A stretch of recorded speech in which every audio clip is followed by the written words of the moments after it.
The Repairman, Part 2, by Harry Harrison. Working from 3D snaps of Grandson, I modeled a passable reptile head over my own features. It was a little short in the jaw, me not having one of their toothy mandibles, but that was all right. I didn't have to look exactly like them, just something close to soothe the native mind. It's logical. If I were an ignorant aborigine of Earth and I ran into a Spican who looks like a 2-foot gob of dried shellac, I would immediately leave the scene. However, if the Spican was wearing a suit of plastiflesh that looked remotely humanoid, I would at least stay and talk to him. This was what I was aiming to do with the Centaurians. When the head was done, I peeled it off and attached it to an attractive suit of green plastic, complete with tail. I was really glad they had tails. The lizards didn't wear clothes, and I wanted to take along a lot of electronic equipment. I built the tail over a metal frame that anchored around my waist. Then I filled the frame with all the equipment I would need and began to wire the suit. When it was done, I tried it on in front of a full-length mirror. It was horrible, but effective. The tail dragged me down in the rear and gave me a duck waddle, but that only helped the resemblance. That night I took the ship down into the hills nearest the pyramid, an out-of-the-way dry spot where the amphibious natives would never go. A little before dawn, the eye hooked onto my shoulders and we sailed straight up. We hovered above the temple at about 2,000 meters until it was light, then dropped straight down. It must have been a grand sight. The eye was camouflaged to look like a flying lizard, sort of a cardboard pterodactyl, and the slowly flapping wings obviously had nothing to do with our flight. But it was impressive enough for the natives. The first one that spotted me screamed and dropped over on his back. The others came running.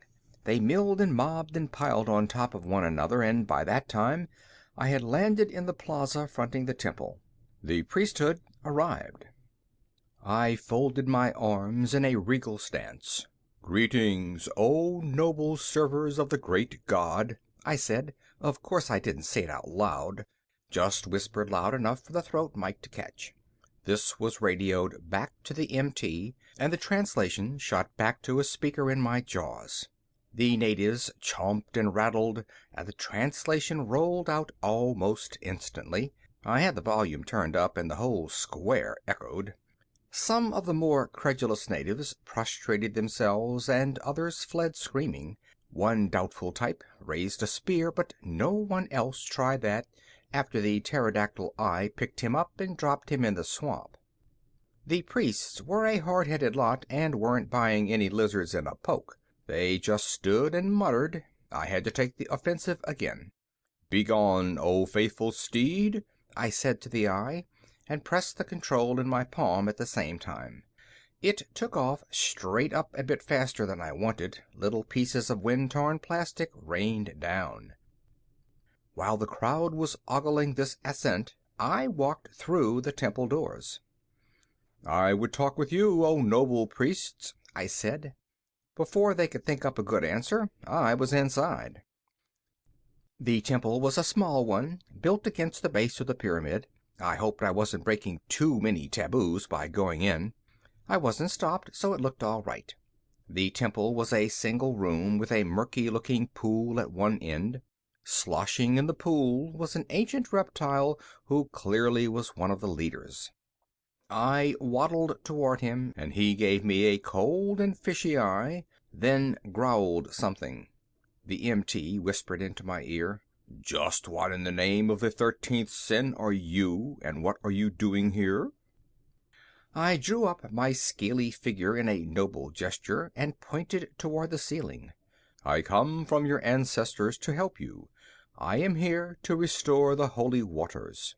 This raised a buzz of conversation behind me, but got no rise out of the chief. He sank slowly into the water until only his eyes were showing. I could almost hear the wheels turning behind that moss-covered forehead. Then he lunged up and pointed a dripping finger at me. "You are a liar. You are no ancestor of ours. We will—" "Stop!" I thundered. before he got so far that he couldn't back out. I said your ancestors sent me as emissary. I am not one of your ancestors. Do not try to harm me, or the wrath of those who have passed on will turn against you." When I said this, I turned to jab a claw at the other priests, using the motion to cover my flicking a coin grenade toward them. It blew a nice hole in the floor with a great show of noise and smoke. The First Lizard knew I was talking sense then, and immediately called a meeting of the shamans. It, of course, took place in the public bathtub, and I had to join them there. We jawed and gurgled for about an hour and settled all the major points. I found out that they were new priests. The previous ones had all been boiled for letting the holy waters cease. They found out I was there only to help them restore the flow of waters. They bought this tentatively, and we all heaved out of the tub and trickled muddy paths across the floor. There was a bolted and guarded door that led into the pyramid proper. While it was being opened, the First Lizard turned to me. "Undoubtedly you know of the rule," he said. "Because the old priests did pry and peer, it was ruled henceforth that only the blind could enter the Holy of Holies." I'd swear he was smiling, if 30 teeth peeking out of what looked like a crack in an old suitcase could be called smiling. He was also signaling to him an underpriest who carried a brazier of charcoal complete with red-hot irons. All I could do was stand and watch as he stirred up the coals, pulled out the ruddiest iron, and turned toward me. He was just drawing a bead on my right eyeball when my brain got back in gear. "Of course," I said, "blinding is only right. But in my case, you will have to blind me before I leave the Holy of Holies, not now. I need my eyes to see and mend the fount of holy waters. Once the waters flow again, I will laugh as I hurl myself on the burning iron." He took a good 30 seconds to think it over, and had to agree with me. The local torturer sniffled a bit and threw a little more charcoal on the fire. The gate crashed open, and I stalked through. Then it banged behind me, and I was alone in the dark. But not for long. There was a shuffling nearby, and I took a chance and turned on my flash. 3 priests were groping toward me, their eye sockets red pits of burned flesh. They knew what I wanted and led the way without a word. A crumbling and cracked stone stairway brought us up to a solid metal doorway labeled in archaic script, "Mark III Beacon, authorized personnel only." The trusting builders counted on the sign to do the whole job, for there wasn't a trace of a lock on the door. One lizard merely turned the handle and we were inside the beacon. I unzipped the front of my camouflage suit and pulled out the blueprints. With the faithful priests stumbling after me, I located the control room and turned on the lights. There was a residue of charge in the emergency batteries, just enough to give a dim light. The meters and indicators looked to be in good shape, if anything unexpectedly bright from constant polishing. I checked the readings carefully and found just what I had suspected. One of the eager lizards had managed to open a circuit box and had polished the switches inside. While doing this, he had thrown one of the switches, and that had caused the trouble. Rather, that had started the trouble. It wasn't going to be ended by just reversing the water valve switch. This valve was supposed to be used only for repairs after the pile was damped.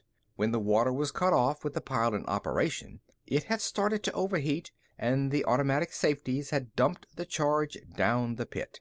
I could start the water again easily enough, but there was no fuel left in the reactor. I wasn't going to play with the fuel problem at all. It would be far easier to install a new power plant. I had one in the ship that was about 1/10 the size of the ancient bucket of bolts, and produced at least 4 times the power. Before I sent for it, I checked over the rest of the beacon. In 2,000 years, there should be some sign of wear.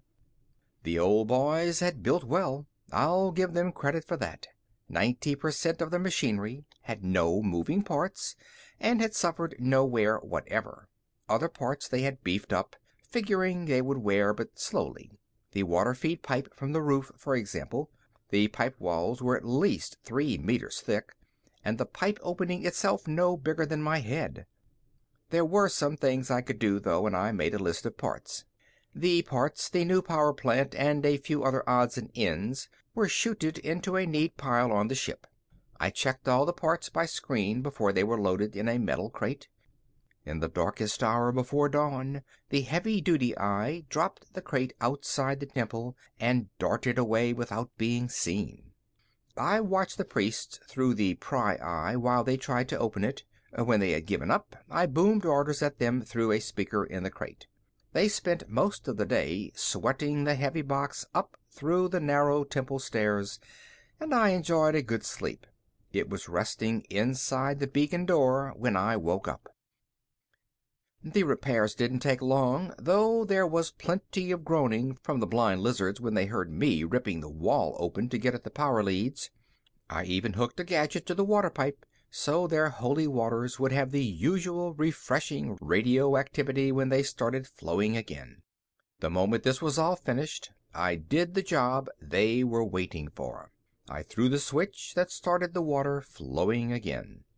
There were a few minutes while the water began to gurgle down through the dry pipe. Then a roar came from outside the pyramid that must have shaken its stone walls. Shaking my hands once over my head, I went down for the eye-burning ceremony. The blind lizards were waiting for me by the door, and looked even unhappier than usual. When I tried the door, I found out why. It was bolted and barred from the other side. "It has been decided," a lizard said, "that you shall remain here forever and tend the holy waters. We will stay with you and serve your every need." A delightful prospect. Eternity spent in a locked beacon with 3 blind lizards. In spite of their hospitality, I couldn't accept. "What? You dare interfere with the messenger of your ancestors?" I had the speaker on full volume, and the vibration almost shook my head off.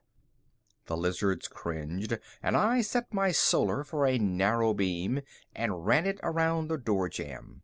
There was a great crunching and banging from the junk piled against it, and then the door swung free. I threw it open. Before they could protest, I had pushed the priests out through it. The rest of their clan showed up at the foot of the stairs and made a great ruckus while I finished welding the door shut. Running through the crowd, I faced up to the first lizard in his tub. He sank slowly beneath the surface. "What a lack of courtesy!" I shouted. He made little bubbles in the water. "The ancestors are annoyed and have decided to forbid entrance to the inner temple forever, though out of kindness they will let the waters flow. Now I must return. On with the ceremony." The torture master was too frightened to move, so I grabbed out his hot iron. A touch on the side of my face dropped a steel plate over my eyes under the plastiskin. Then I jammed the iron hard into my phony eye sockets, and the plastic gave off an authentic odor. A cry went up from the crowd as I dropped the iron and staggered in blind circles. I must admit it went off pretty well. Before they could get any more bright ideas, I threw the switch and my plastic pterodactyl sailed in through the door. I couldn't see it, of course, but I knew it had arrived when the grapples in the claws latched onto the steel plates on my shoulders. I had got turned around after the eye burning, and my flying beast hooked onto me backward. I had meant to sail out bravely, blind eyes facing into the sunset. Instead, I faced the crowd as I soared away, so I made the most of a bad situation and threw them a snappy military salute. Then I was out in the fresh air and away. When I lifted the plate and poked holes in the seared plastic, I could see the pyramid growing smaller behind me, water gushing out of the base, and a happy crowd of reptiles sporting in its radioactive rush. I counted off on my talons to see if I had forgotten anything. 1, the beacon was repaired. 2, the door was sealed, so there should be no more sabotage, accidental or deliberate. 3, the priests should be satisfied. The water was running again, my eyes had been duly burned out, and they were back in business. Which added up to 4. The fact that they would probably let another repairman in under the same conditions, if the beacon conked out again. At least I had done nothing, like butchering a few of them, that would make them antagonistic towards future ancestral messengers. I stripped off my tattered lizard suit back in the ship, very glad that it would be some other repairman who'd get the job. End of The Repairman by Harry Harrison.